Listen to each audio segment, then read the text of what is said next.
Good morning, everyone. Today we're going to talk a little bit about population and sample size in data.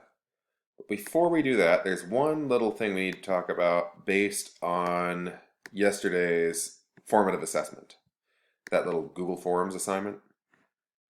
Namely, you're doing great on almost everything. Great on mean, great on median, great on mode. There's only one little thing that I saw we could improve on, and that is the percentages on a box and whisker plot. So go ahead and you don't have to copy the whole number line, just copy the box and whisker plot and what I'm about to draw on it. So make sure you've got the box and whisker plot and some kind of lines like this red one that go from one side to the other, and put under it 100%. Then put another line over the box part that says 50%. And then little lines that connect each set of lines, like from the minimum to the first quartile here, and from the first quartile to the median, and the median to the third quartile, and third quartile to maximum, like so. And above these, write 25% on each one.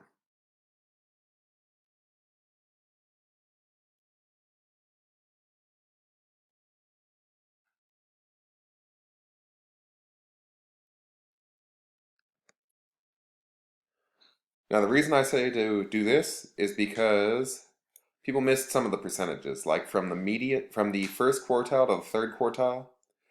Those are the middle 50% of the data. That's from, like, once you've gotten past the bottom 25%, on this one it's from 0 to 1.5. Once you've gotten past all those values, this is the middle portion in the box. And at the end, the upper whisker here, from the upper quartile to the maximum, that's the top 25% input values. Like, if we asked 100 people what their income was, and these would be the 25 people with the highest income on this little sub range right here. And we can also break it up into other percentages, like from the minimum to the upper quartile, what that would be 1, 2, 3, 75%. Or from the first quartile to the maximum, that would also be 75%. That kind of thing. Feel welcome to pause it here if you need to. Alright, now let's talk about something called population and something called sample size. Don't worry, you're not going to have to get all this stuff written down here. That's just notes for me in what I'm going to mention as examples. Just make sure you get this vocab section and the terms and definitions for population and sample. So a population is an entire group of objects, like individuals, or events. For example, all the people in California, or all the people in the United States, or all of the ants in a colony. Those are all populations. Or all of the penguins in a penguin colony. It's all of something as a population. Now a sample, on the other hand, that's a portion of the population that you choose, hopefully at random, and we'll see why later, to represent that population when an entire population is too big to study. So let's say, for example, almost any study that biologists do.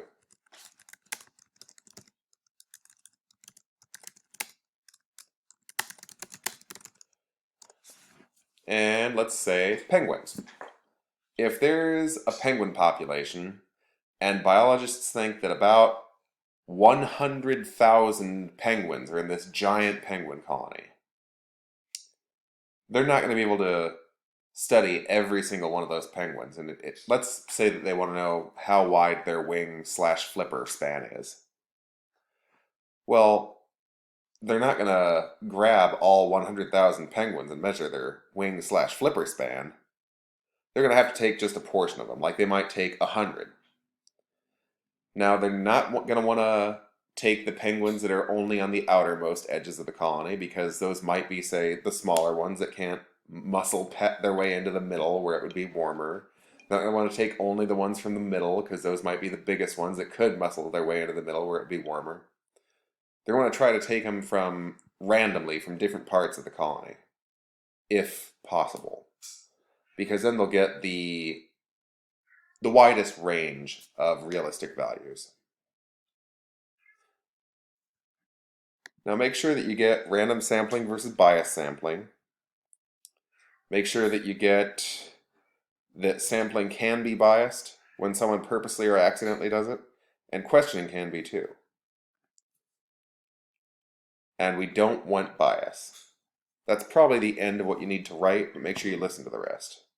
So bias can basically mean that somebody either purposely only asks one group in sampling, like when they're planning on not including others, or it can be accidental. And random sampling gives a much better representation of the whole population. So, and a way that questioning can be biased, that's like when you ask a question in a way that's more likely to get a certain type of result.